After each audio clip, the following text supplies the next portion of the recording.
우리에게 주신 하나님의 말씀 누가복음 10장 30절에서부터 37절까지의 말씀, 신약성경 110면에 있는 말씀입니다. 이 말씀을 제가 봉독하겠습니다.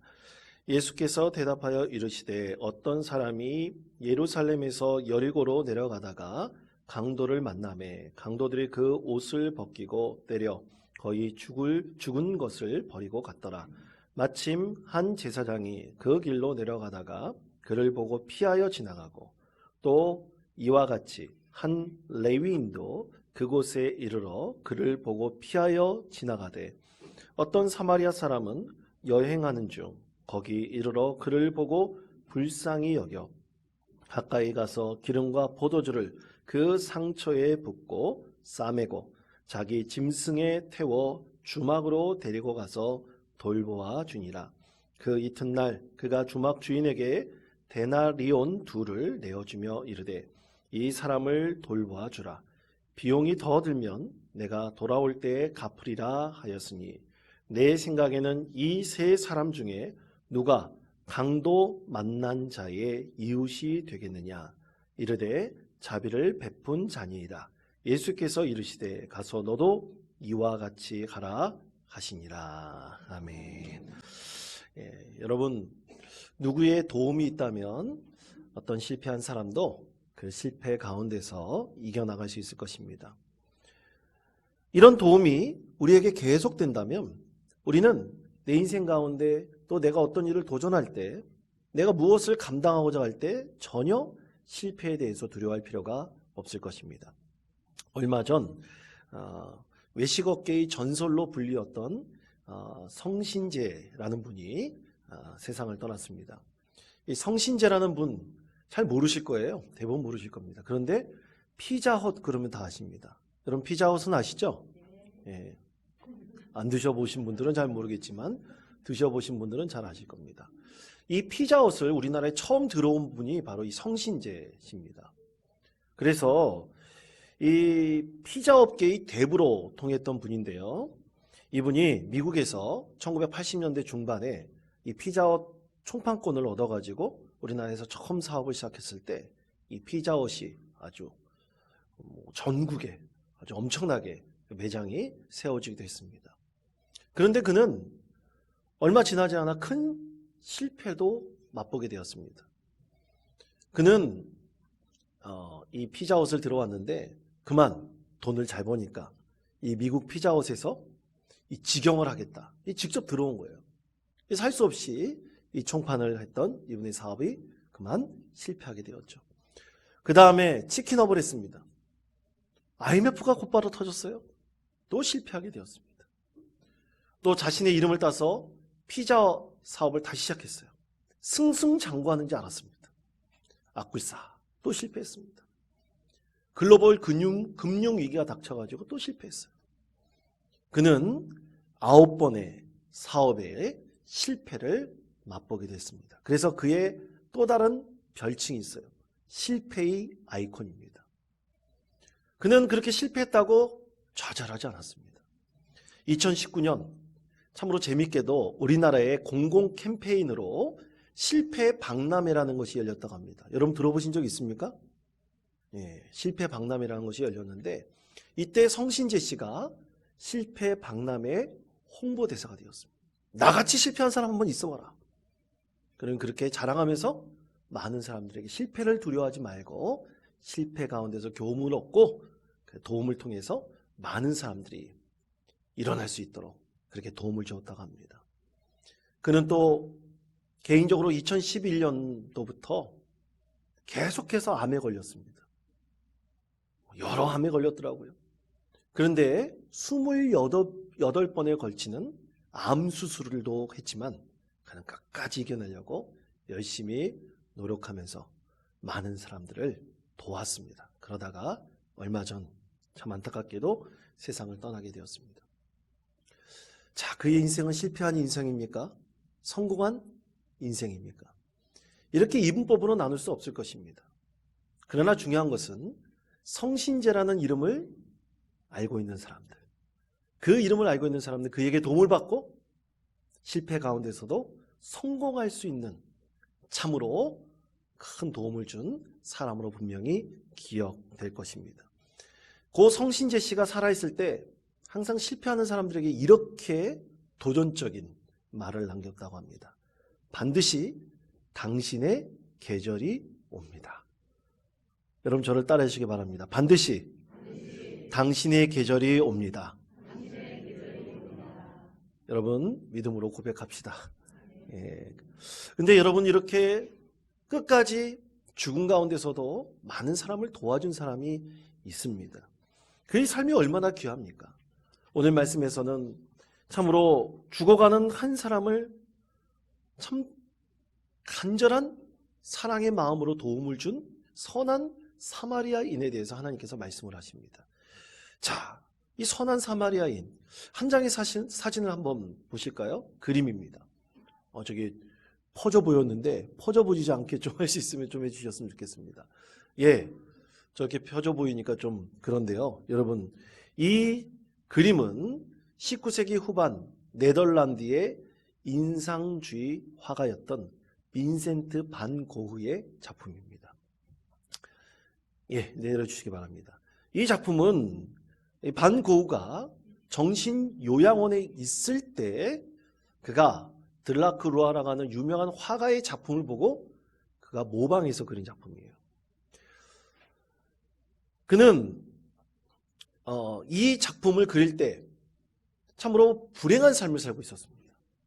저는 이 작품을 얼마 전 목사들 모임에서 어떤 목사님께서 이 그림을 보여주시면서 이 그림에 대한 해설을 하시는 것을 통해서 알게 되었습니다. 아까 그림을 보시면 기억나실지 모르겠지만 그림에 보면 이 나기 위해서 내려오는 도움을 받는 이 강도 맞은 사람이 있습니다. 그 강도 맞은 사람이 과연 누구인가? 많은 사람들이 해설하기로는 이 강도 맞은 사람의 얼굴이 빈센트 반 고흐라고 합니다. 그럼 왜 빈센트 반 고흐인가? 여러분 그는 목사의 아들로 태어났지만 참 불행하게 살았습니다. 가난하게 살았습니다. 그는 목사가 되고 싶은 소망도 있었지만 그것을 이루지 못했어요. 그리고 그의 얼굴이 참 못생겼다고 합니다. 빈센트 반 고흐의 자화상이라는 얼굴을 보면 그렇게 잘생긴 얼굴은 아니에요. 그래서 자기는 사랑하는 여인이 자기가 너무 못생겼다고 떠났다고 생각을 했습니다. 그리고 그는 그림의 소질이 있어서 참 많은 그림을 남겼습니다. 그런데 살아생전 그는 제대로 그림 한 편 팔지 못했습니다. 그러다가 37살에 정신요양원에서 스스로 목숨을 끊었죠. 그는 아무도 그의 삶을 주목하지 않는다고 생각했습니다. 누구도 나를 도와주지 않는다 생각했어요. 여러분 한번 사진을 다시 한번 봐주십시오. 사진을 한번 다시 띄워보시면 이제 사진 속에서 그를 도와주는 사람이 있죠? 내려주는 사람이 있습니다. 과연 그가 누구일까?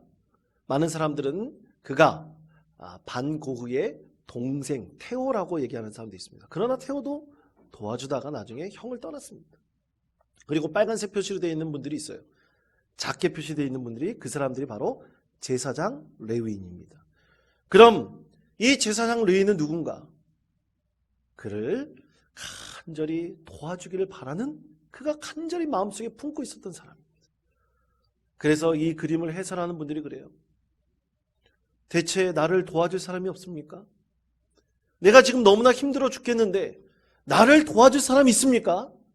그렇게 이 그림을 통해서 반 고흐가 자신의 얼굴을 투영하면서 그렇게 외치고 있다고 합니다. 나를 도와줄 사람 없나요? 그렇게 외치고 있는 작품이 바로 반 고흐의 선한 사마리아인이라는 작품입니다. 여러분 실패한 사람을 도와주고 세상을 떠난 이 고 성신재 씨와 그리고 누구 도와줄 사람 없습니까? 이렇게 그림 속에서 자신을 투영하면서 간절히 외치고 있는 이 반고의 작품을 보며 여러분 오늘 하나님께 주신 우리 말씀을 함께 나누고 묵상하기를 원합니다. 오늘 하나님께서 이렇게 말씀하십니다. 누가복음 10장 30절에서부터 32절까지 말씀입니다. 이 말씀을 다 같이 한 목소리로 읽겠습니다. 예수께서 대답하여 이르시되 어떤 사람이 예루살렘에서 여리고로 내려가다가 강도들이 그 옷을 벗기고 때려 거의 죽을 것을 버리고 갔더라. 마침 한 제사장이 그 길로 내려가다가 그를 보고 피하여 지나가고 또 이와 같이 한 레위인도 그곳에 이르러 그를 보고 피하여 지나가되. 아멘. 자, 강도 맞아 죽어가는 사람은 그냥 피하여 지나갑니다. 아무도 도와주지 않았습니다. 그런데 대표적으로 피하여 지나간 사람을 제사장, 레위인이라고 말씀하고 있죠. 그러나 얼마나 많은 사람들이 보고 그냥 지나갔는지는 아무도 모릅니다. 만약 첫 번째 본 사람, 아니 두 번째 본 사람이 그를 도와줘서 빨리 치료해 주었다면 거의 죽을 뻔하지 않고 그는 빠른 회복을 보였을 것입니다. 그러나 아무도 도와주지 않고 지나쳐 버렸죠. 자, 그러면 오늘 말씀은 우리에게 무엇을 말씀하고 있습니까? 여러분, 오늘 말씀을 읽을 때 분명한 것은 우리가 이 말씀을 구원의 관점에서 읽어야 됩니다. 구원의 관점에서 보지 않는다면 이 말씀을 온전히 이해하기는 어렵습니다. 오늘 말씀에서는 우리에게 세 가지를 가르쳐주고 있습니다. 첫째는 바로 영생의 본질에 대한 것입니다. 자, 오늘 우리가 읽지 않은 말씀 누가복음 10장 25절의 말씀을 함께 읽겠습니다. 어떤 율법 교사가 일어나 예수를 시험하여 이르되 선생님, 내가 무엇을 하여야 영생을 얻으리까? 아멘. 자, 오늘 말씀은 율법 교사가 예수님께 와서 시험하려고 던진 질문입니다. 시험, 이것은 템프테이션, 유혹이 아니라 테스트입니다. 말 그대로 시험입니다. 예수님께서 가르치고 있는 것, 예수님께서 말씀하시는 것, 과연 이것을 예수님께서 정확하게 알고 있는가? 그가 말하는 것이 무엇인가에 대해서 시험하기 위해서 율법교사, 율법에 대해서 아주 통달한 사람이 예수님께 던진 질문이죠. 그것은 영생의 본질에 관한 질문이었습니다. 이것에 대해서 예수님께서는 바로 선한 사마리아인에 대한 비유를 말씀하시며 아주 적절한 대답을 하셨습니다. 예수님께서는 말씀하십니다. 우리가 영생을 얻으려면 묻지도 말고 따지지도 말고 오직 선한 사마리아인처럼 행동하십시오. 이렇게 말씀하신 것입니다. 그럼 선한 사마리아인이 어떻게 행동했습니까? 그는 바로 사랑으로, 그의 마음속에 사랑으로 일어난 그것을 온전히 실천하였습니다. 여러분, 율법교사가 예수님께 영생에 대해서 질문했을 때 예수님께서는 하나님 사랑과 이웃 사랑에 대해서 말씀하셨죠. 그런데 그것을 하나님을 사랑하고 이웃 사랑하라는 것 누구나 다 알고 있습니다. 율법교사도 알고 있습니다. 모든 유대인들이 다 알고 있습니다. 그런데 그것을 삶의 자리에서 실천하지 않을 뿐이죠. 그것에 대해서 예수님께서는 한 사마리아인의 이 선한 행동을 예로 말씀하신 것입니다. 자, 그러면 여러분, 이 말씀에 있어서 다른 복음서의 말씀을 봅시다. 다른 복음서에서는 참으로 안타깝게도 선한 사마리아인에 대한 말씀이 없습니다. 오직 누가복음에만 있습니다. 다시 말해 예수님께서 이 율법 교사와 대화를 하시지만 다른 말 하지 않으셨어요. 다른 복음서에 다른 말 하지 않으시고 오직 영생의 본질이 하나님 사랑, 이웃 사랑에 대해서 말씀하셨습니다. 그리고 오늘 누가복음에서 이 사람처럼 그렇게 행동하라고 말씀하셨죠. 또 예수님께서는 하나님 사랑, 이웃 사랑에 대해서 말씀하실 때 어떤 부자 청년은 예수님께서 자기 재산을 다 팔아서 가난한 사람에게 주고 나를 쫓아가고 있습니다. 그런데 그 청년은 근심하고 돌아갔을 뿐입니다. 구체적인 예를 말씀하지 않으셨습니다. 이미 율법교사는 영생의 본질을 어떻게든지 너무나 잘 알고 있었습니다. 그렇지만 그의 삶에서 구체적인 실천을 담아내기에는 너무나 부족하였죠. 그래서 예수님께서는 두 번째 말씀하십니다. 구원에 있어서 두 번째는 온전한 행위가 있어야 됨을 말씀을 하십니다. 다시 말해 우리는 알고 있어요. 다 알고 있어요. 그러나 구원에 온전한 행위가 없으면 아무 소용이 없음을 분명하게 가르쳐주고 있습니다. 자, 그러면 왜 제사장과 레위인이 지나쳤을까요? 여러분 한번 상상해 봅시다. 내가 레위인이에요. 내가 제사장이에요. 왜 지나쳤을까요? 저는 말씀을 묵상하면서 지나친 이유에 대해서 이렇게 생각했습니다. 그것은 옳고 그름에 대해서 판단했기 때문이라고 생각합니다. 과연 저 사람을 지금 도와주는 것이 율법에 비춰봤을 때 옳은 행동인가? 그런 행동인가? 바로 이것이죠. 제사장 레위인이 봤습니다. 저렇게 쓰러져 있는 사람, 과연 저 사람을 도와주는 것? 죽었을지도 모르는 사람을 도와주는 것? 율법에 있어서 옳은 행동인가? 그런 행동인가? 이것을 생각했기 때문입니다. 여러분, 그렇다면 한번 여쭤봅시다. 예수님의 행위가 율법에 있어서 참 옳은 행동이 많았었나요? 적었었나요? 사실 예수님의 행동을 보면 율법에 있어서 보면 옳은 행동이 별로 없었습니다. 예수님께서는 안식일에 굳이 병든 자를 고치지 않아도 됐어요. 그 다음날 와서 고쳐도 됐습니다. 그런데 굳이 예수님께서는 안식일에 병든 자를 치유하셨습니다. 또 예수님의 제자들은 안식일에 밀 이삭을 잘라 먹지 않아도 됐었어요. 그런데 굳이 잘라 먹었어요. 또 식사할 때 손 씻고 먹으면 되지 않습니까? 그런데 굳이 씻지 않고도 먹었습니다. 율법에 비춰봤을 때 결코 옳은 행동을 사실 예수님은 별로 하지 않았습니다. 예수님의 제자들은 마찬가지였습니다.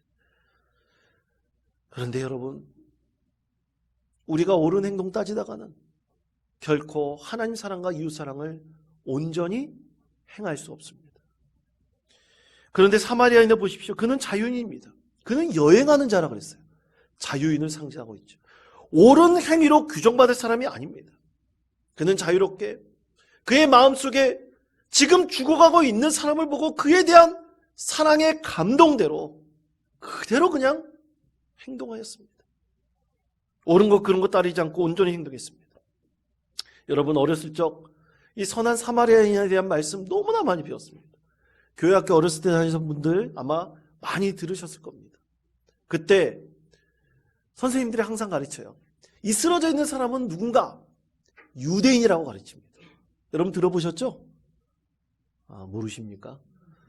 유대인이라고 가르칩니다. 대부분.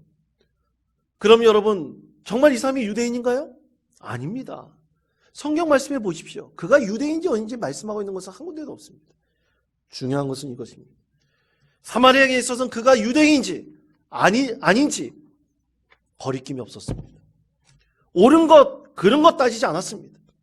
그저 그 사람이 쓰러져 있었고 율법에 비춰 옳고 그름을 따지는 것이 아니라 마음속에 감동된 대로 그를 도와줘야 한다는 그 감동된 대로 온전한 믿음의 행위를 하였을 뿐입니다. 사랑하는 성도 여러분, 그렇습니다. 자유롭게 그는 움직였습니다. 영생에 대한 본질이 바로 이것입니다. 옳고 그름을 판단하여 행동할 수 있는 것이 결코 아닙니다. 그저 하나님의 사랑과 이웃사랑에 대한 영생의 본질에 대해서 우리 마음에 동하면 그저 움직이는 거예요. 도움을 주는 것입니다. 구원이 바로 이렇게 이루어집니다. 옳고 그름을 따지다가는 결코 구원을 이룰 수가 없습니다. 여러분, 여수에 한번 가보셨습니까? 여수에 가보면 참 여수 밤바다 참 좋습니다. 근데 여러분, 여수 밤바다만 보지 마십시오. 한번 가보시면 여수에 있는 애양병원을 꼭 들려보시기를 추천합니다. 여수 애양병원, 그 설립 목적은 다음과 같습니다.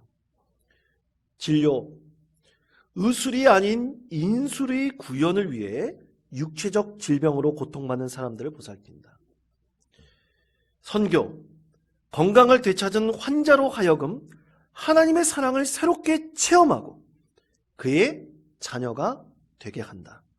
봉사, 가난하고 의지할 곳 없는 환자들을 보살피고 자립할 수 있도록 도와준다. 그렇습니다. 이 세 가지가 이 교회의 설립 목적입니다. 근데 이 교회가 어떻게 세워졌습니까? 전에도 한번 말씀드린 적이 있습니다. 이 1909년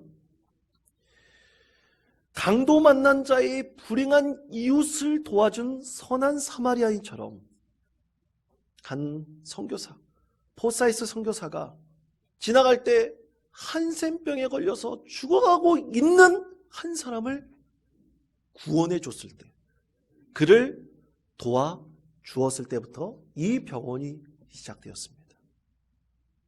너무나 작은 씨앗이 심겨졌죠. 이 씨앗이 심겨져서 지금까지 110년이 넘게 이 병원을 지켜오고 유지하고 있습니다. 이 병원은 가난하고 소외된 한센병 환자뿐만 아니라 소아마비, 뇌성마비 등으로 불구가 된 채 불행하게 살아가는 이들을 지금까지 섬기고 도와주고 있습니다. 선교 병원으로서 그들을 치료하고 재활시키고 있습니다. 만약 이 정신 세 가지 병원의 설립 목적을 잃어버린다면 그때부터 이 병원 옳고 그름을 따지게 될 것입니다. 하나님 사랑과 이웃 사랑의 구원의 본질을 잃어버리고 이것이 과연 세상적으로 보기에 온전한 행위인가, 옳은 행위인가, 그른 행위인가, 그것을 따지게 될 것입니다. 그러면 온전한 믿음의 행위는 사라져 버립니다. 사랑하는 성도 여러분, 영생의 본질, 구원의 본질에 있어서 우리는 거리낌이 없어야 됩니다. 장애가 없어야 됩니다. 어떤 방해물도 없어야 됩니다. 이것저것 따지다 보면 하나님께서 우리를 통해서 이루실 구원의 행위를 우리는 온전히 이룰 수가 없습니다. 우리 마음에 거리낌이 있기 시작하면 구원의 본질, 영생의 본질은 상실합니다. 그러므로 성도 여러분, 오늘 우리가 이 그리스도인으로서 영생의 본질, 구원의 본질을 이루려면 우리 마음속에 있는 거리낌을 제거하시기를 권면드립니다. 선한 사마리안처럼 마음이 동하고 움직이는 대로 행하시면 됩니다. 그저 그 도움의 손길을 버치기만 하면 되는 것입니다. 마지막 세 번째는 행함 있는 믿음입니다. 온전한 행위는 반드시 행함이 있는 믿음으로 나타납니다. 그러므로 믿음은 반드시 행함이 수반되죠. 믿는 그리스도인들이 행함이 수반될 때 진정한 구원을 이룰 수가 있습니다. 자, 누가복음 10장 37절의 말씀입니다. 이 말씀을 우리 목소리를 합하여 함께 읽겠습니다. 이르되 자비를 베푼 자니이다. 예수께서 이르시되 가서 너도 이와 같이 하라 하시니라. 아멘.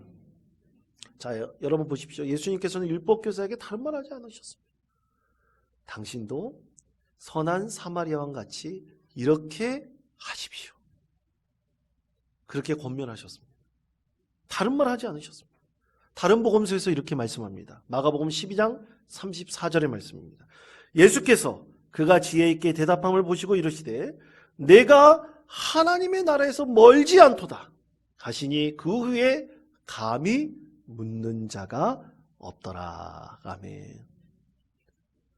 율법사가 와서, 서기관이 와서 질문하실 때, 하나님 사랑과 이웃 사랑에 대해서 대답할 때 당신의 마음을 보니, 당신의 대답을 들어보니 이제 당신이 하나님 나라와 멀지 않습니다. 이렇게 그를 축복하시고 권면하셨죠. 그 예수님의 말씀을 듣고 그 권위 있는 말에 더 이상 어떤 사람도 묻는 사람이 없었습니다. 여러분, 그렇습니다. 중요한 것은 우리 삶의 자리에서 행함 있는 믿음을 갖는 것입니다. 온전한 믿음의 행위는 바로 행함이 있어야 되며 그 결과로 하나님의 뜻이 이 세상 가운데 이루어지는 것입니다. 여러분, 오늘 참으로 귀한 날입니다. 오늘 예배드린 이날 우리 개신교단이 지정한 장애인 주일입니다. 우리 교단만 지정한 날이 아니에요. 전 개신교단이 오늘은 장애인 주일로 지내자, 이렇게 우리는 장애인 주일을 지내고 있습니다. 오늘 말씀을 통해 선한 사마리아인과 같은 우리가 장애를 가진 이들을 돕고 그들과 함께 행함 있는 믿음을 갖는 것, 장애인주의에 있어서 굉장히 중요한 의미일 것입니다. 여러분, 그러기 위해서 우리는 장애인, 비장애인에 대한 명확한 용어를 알아야 됩니다. 여러분, 비장애인은 과연 무슨 뜻일까요? 비장애인은요, 한마디로 간단히 말하면 장애인에 대비하여 장애가 없는 모든 사람들. 그러니까 장애가 있는 사람, 어떤 좀 부족한 사람이 있다면, 자기가 걷는데 좀 어려움이 있다면 그거 이외의 모든 사람들이 다 비장애인입니다. 그런데 많은 분들이 비장애인은 정상인이다, 장애인은 비정상이다, 그렇게 등식이 성립하는 생각들을 가지고 있습니다. 전혀 잘못된 것이죠. 이렇게 언어에 대해서 잘못 이해하고 있는 것을 바꿔나가는 것에서부터 시작해야 우리는 선한 사마리아인이 아무런 마음의 거리낌이 없이 강도 나간 자를 도왔던 행함 있는 믿음의 행위를 우리는 이해할 수가 있습니다. 여러분, 이렇게 장애인, 비장애인이 아무런 거리낌이 없이 행함 있는 믿음의 실천을 하는 것, 여러분, 그것은 바로 우리 믿음의 공동체가 되어야 할 것이라고 믿습니다. 이렇게 믿음의 공동체를 이루고 실천하는 곳이 있습니다. 한 예를 든다면 그것은 수원에 있는 기독중앙초등학교입니다. 이 학교는 아주 오래전부터 장애인, 비장애인이 함께 완전 통합교육을 이루고 있습니다. 수원중앙기독초등학교는 1학년 때부터 6학년 마칠 때까지 항상 자기 반에 장애인이 있습니다. 근데 어떤 분은 질문할 수 있어요. 아니, 그렇게 하다가 아이들이 왕따 당하면 어떡합니까? 걱정할 필요가 없어요. 왜냐하면 왕따라는 인식을 하기 전 초등학교 1학년 때부터 그 아이들 반 안에서 서로 또래 모임을 하고 교제하고 또 그리고 함께 운동도 하고 즐겁게 뛰어놀기 때문에 전혀 아이들 사이에서 장애인, 비장애인에 대한 거리낌이 없습니다. 그저 한 친구, 그리고 나의 간절한 사랑을 담은 하나의 동료로서 그렇게 아이들 마음속에 심겨져 있습니다. 그래서 어떤 예로 이제 1학년부터 한 6학년까지 항상 함께 생활하고 또 공부를 하니까 이제 새롭게 한 선생님이 그 학교에 오셨다고 생각해 봅시다. 그러면 6학년 정도 되는 아이가 새롭게 부임한 선생님에게 이렇게 얘기합니다. 선생님, 누구누구는 발달장애가 있어요. 지금 잠깐 자기도 모르게 돌발 행동을 한 거니까 시간을 조금만 주시면 저희가 잘 달래볼게요. 이렇게 얘기를 한다고 합니다. 여러분, 정말 대단하지 않습니까? 그냥 친구의 행동이 돌발 행동이라고 그냥 그렇게 거리낌이 없이 받아들이고 있습니다. 바로 장애인, 비장애인에 대한 거리낌이 전혀 없습니다. 바로 영생의 본질을 위해 행함이 있는 믿음의 행위를 이 학교는 기독교적인 정신을 가지고 아이들에게 가르치고 있습니다. 여러분, 이 학교는 부모 교육도 실시합니다. 완전 통합 교육에 대해 부모들이 교육받고 이해해야 됩니다. 그렇지 않으면 절대로 이 학교에 입학할 수가 없다고 합니다. 여러분, 수원중앙기독초등학교가 완전 통합 교육을 하는데 우리에게 시사하는 바가 있습니다. 여러분, 그리스도인으로서 우리가 이 세상에서 하나님의 뜻을 온전히 이루어 간다는 것, 선한 사마리아인과 같은 삶의 자리가 거리낌이 없는 행함 있는 믿음의 삶의 자리가 되어야 한다는 것, 그것을 바로 우리 삶의 자리에서 그대로 실천할 수 있다는 것을 우리에게 알려주고 있습니다. 사랑하는 성도 여러분, 선한 사마리아인의 말씀이 과연 우리에게 어떤 도전을 주고 있습니까? 행함 있는 믿음의 행위가 진짜 영생을 이루는, 그 본질을 이루는 믿음의 삶입니다. 저는 얼마 전 제가 졸업했던 학교 선후배 목회자들 모임이 있었습니다. 사모님들과 같이도 다 모였는데 선후배들이 모이니까 되게 좋더라고요.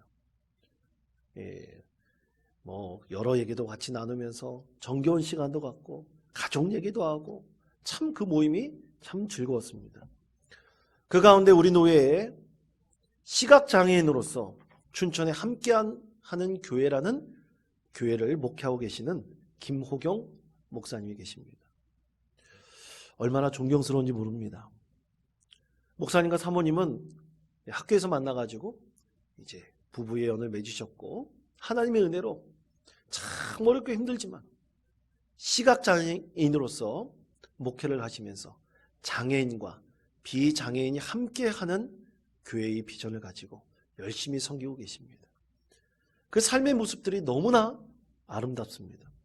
이날 식사 후에 함께 차를 마시고 이제 참 오랫동안 같이 정겨운 시간을 가지고 이제 헤어져야 되는데, 이 목사님은 항상 사모님과 함께 같이 다니세요.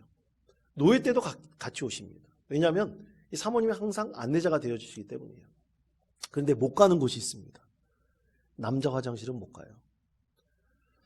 그래서 이제 목사님이 차를 마시고 헤어지는데 화장실 가셔야 되는데 안내해 줄 사람, 제가 안내를 해드렸습니다. 안내하는 방법은 간단합니다.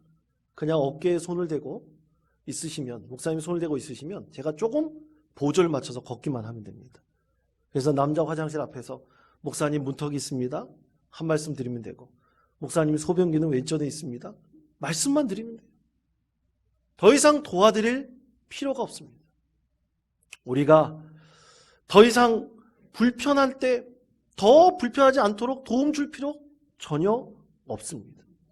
버리낌 없이 그냥 삶의 자리에서 자연스럽게 받아들이면 됩니다. 잘 이해하지 못하면 조금 더 알려주면 되고, 잘 받아들이지 못하면 조금 더 기다려주면 됩니다. 이것에 대한 어떤 거리낌을 가질 이유가 없습니다. 그러므로 사랑하는 성도 여러분, 오늘 선한 사마리아인의 말씀을 묵상하며 우리는 영생의 본질과 그 본질이 행함 있는 믿음의 행위라는 것을 우리는 분명히 압니다. 이것을 우리 삶을 통해서 꼭 이뤄갑시다. 진정으로 우리의 삶에 있어서 어떤 거리낌이 없이 옳고 그름을 판단하지 말고 우리 마음속에 진정한 하나님 사랑과 이웃 사랑에 감동했다면 그래서 그 즉시 우리 삶의 자리를 통해서 이루어가는 행함 있는 믿음의 귀한 성도 되시기를 간절히 축복합니다. 하나님께서 여러분의 삶을 축복하실 것이라고 믿습니다.